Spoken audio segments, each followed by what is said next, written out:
दूसरे प्रदेश में जाके बोल के बताएं भूपेश बघेल को विदेश चल देना चाहिए। ये धीरेन्द्र शास्त्री शब्द है ना। और क्या यही संत महात्माओं के शब्द होते हैं? अरे उसका जन्म नहीं हुआ था तब से हम हनुमान चालीसा पढ़ रहे हैं। कल का बच्चा है, क्या उम्र मेरा बेटा भी उससे बहुत 10 साल 12 साल बड़ा है। उसके बाप भी शायद मेरे उम्र से छोटे होंगे। वो मुझे हनुमान चालीसा के बारे में बताएंगे। उसका जन्म नहीं हुआ था तब से हम हनुमान चालीसा हनुमान बाण पढ़ रहे हैं। सीधी बात है, उनका धंधा है। भारतीय जनता पार्टी के एजेंट के रूप में काम करते हैं। उसके अलावा और है क्या उसका? पंडित धीरेन्द्र शास्त्री को सीधा सीधा उन्होंने बीजेपी का एजेंट कह दिया है और ये भी कहा है कि वो दिखावा करते हैं, अंधविश्वास ढोंगी है।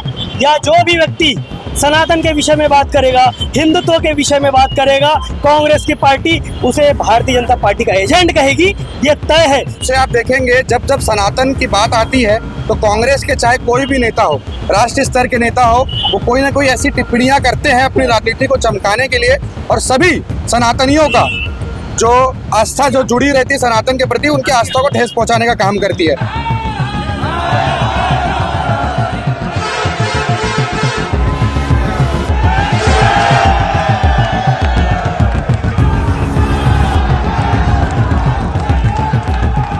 ये जो मेरे पीछे की भीड़ आप देख रहे हैं, क्योंकि आज पुतला दहन किया गया है। पूर्व मुख्यमंत्री भूपेश बघेल का पुतला जलाया गया है। ये पूरा विषय किस लिए है आप जानते ही होंगे।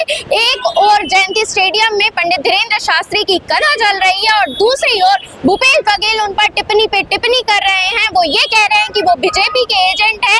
इसके अलावा बहुत सारी बातें सामने आ रही है। आज लगता है कि ये जो है आक्रोश दिख रहा है वो इसी मुद्दे को लेकर है। बाकी हम इनसे ही जानेंगे कि क्या कुछ पूरा मामला है। भारतीय जनता पार्टी युवा मोर्चा के प्रदेश अध्यक्ष राहुल टिकरिया मौजूद है, क्या कुछ कहना चाहेंगे? बिल्कुल, देखिए कांग्रेस की पार्टी का एक अब ये रीत बन गया है, परंपरा बन गया है कि वो साधु संतों का अपमान करेंगे, वो सनातन का अपमान करेंगे। छत्तीसगढ़ के पूर्व मुख्यमंत्री भूपेश बघेल जी ने जिस प्रकार से संतों के ऊपर अपमान किया और पूर्व उप मुख्यमंत्री टी एस सिंहदेव जी ने भी यह कह दिया, उसकी संगति में कह दिया, कांग्रेस पार्टी की संगति में कह दिया। कहते हैं ना, शास्त्र में लिखा हुआ है कि संगत का असर होता है। तो कहीं ना कहीं एक सज्जन और बहुत ही सुलझे हुए व्यक्तित्व टी एस सिंहदेव जी ने भी ये कहा कि मुगल काल में हिंदू सुरक्षित थे। शायद उनको इतिहास नहीं पता कि किस प्रकार से मुगल काल में हिंदुओं पर अत्याचार किए गए, क्यों जो महारानियाँ होती थी, हिंदू महारानियाँ होती थी, वो अपने सखियों के साथ में जौहर करती थी।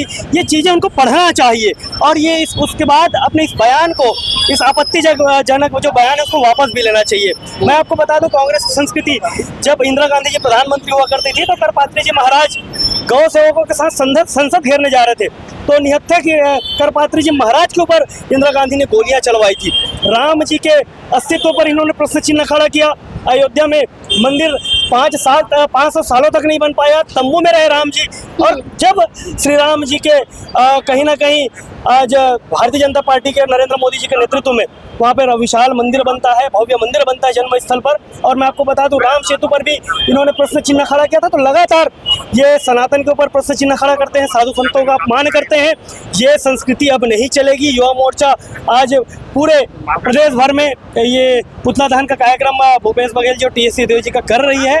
शास्त्रों में लिखा हुआ है, जब जब सनातन के साथ साथ साधु संतों के ऊपर अपमान होगा तो ये पुतला दहन का कार्यक्रम होगा और हम उस कार्यक्रम में चल रहे हैं। और निसंदेह मैं आपके चैनल के माध्यम से भूपेश बघेल जी और टी एस सिंहदेव जी से आग्रह करूंगा कि अपने इस आपत्तिजनक बयान को वापस लें। पंडित धीरेन्द्र शास्त्री को सीधा सीधा उन्होंने बीजेपी का एजेंट कह दिया है और ये भी कहा है कि वो दिखावा करते हैं, अंधविश्वास ढोंगी है। देखिए, बयान के जो भी संत या जो भी व्यक्ति सनातन के विषय में बात करेगा, हिंदुत्व के विषय में बात करेगा, कांग्रेस की पार्टी उसे भारतीय जनता पार्टी का एजेंट कहेगी, ये तय है। क्योंकि सनातन के साथ साधु संतों का सम्मान करना सिर्फ और सिर्फ अगर कोई जानती है तो वो भारतीय जनता पार्टी है।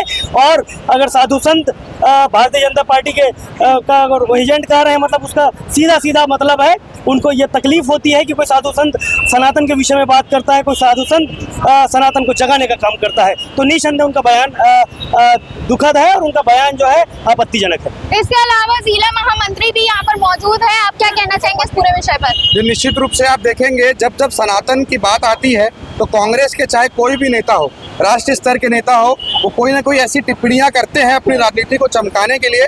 और सभी सनातनियों का जो आस्था जो जुड़ी रहती है सनातन के प्रति, उनकी आस्था को ठेस पहुंचाने का काम करती है। मैं आपके चैनल के माध्यम से बस एक ही संदेश देना चाहूंगा कि भूपेश बघेल जी चुपचाप माफी मांग ले, नहीं तो यही भिलाई दुर्ग का द्वार है जहां से आपको आना जाना करना पड़ता है।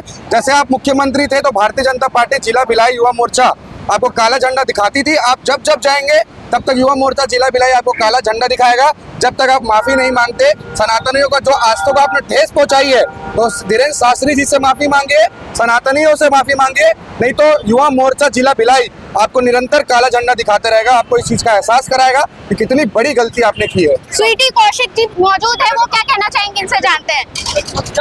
आज सिर्फ ये पुतला दहन तक हम लोग सीमित नहीं है, इसके बाद महिला मोर्चा सुपेला थाने में उनके खिलाफ एफआईआर भी करवाने जा रही है।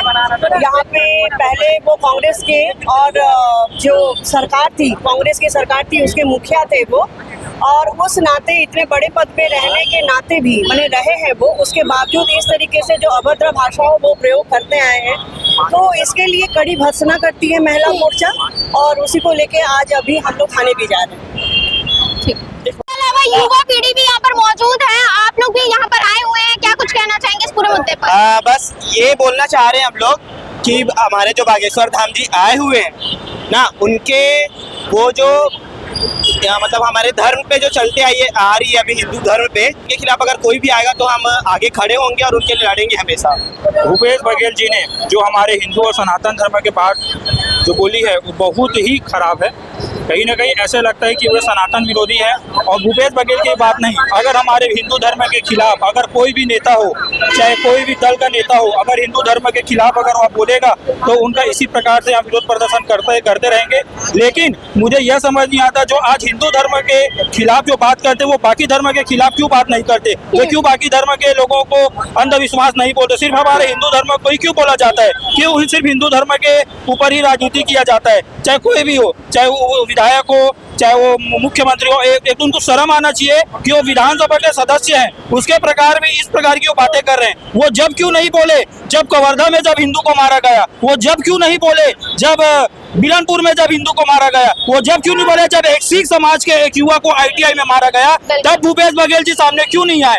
आज अगर हमारे एक कथावाचक जी आज अगर एक आए हैं, वो हमें एकजुट करने की बात कर रहे हैं, तो उनके खिलाफ गंदी गंदी अभद्र टिप्पणी की जा रही है। इसी के विरोध में आज हम सब युवा साथी यहाँ पे पुतला दहन कर रहे हैं। मेरा सिर्फ एक ही कहना है, अगर आप हिंदू धर्म के खिलाफ अगर बात करोगे तो उसके खिलाफ हमारे युवा साथी महिला मोर्चा हर प्रकार के हमारे पार्टी सामने आएंगे, और ऐसे हिंदू विरोधी जो बात करते हैं उनके खिलाफ हम पुतला दहन क्या, अगर हमारे विधायक में भी अगर आएंगे तो उनका विरोध जरूर करेंगे। कहीं ना कहीं हम लगातार देख रहे हैं, अगर उनके में दम है तो अन्य जो है, जो बाकी जो विरोध है, जो बाकी जो धर्म के उनके खिलाफ भी विरोध करे।